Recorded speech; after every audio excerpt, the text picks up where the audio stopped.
Alright, so dumating na po yung order natin, no? Pang sushi knife saka sashimi. So, unbox na po natin yan.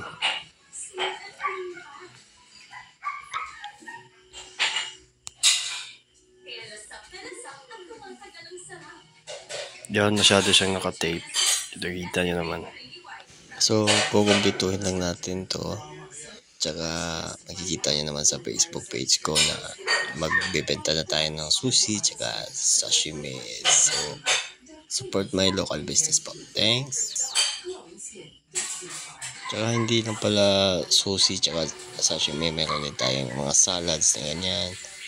So, watch out lang po tayo sa Facebook page ko.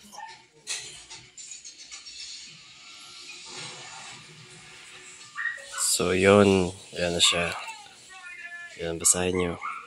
Kutsilyo. Yun. Kutsilyo yan. Yung pagbasa niyan. Yan, ganyan po siya. About 12 inches po siya ang haba niya.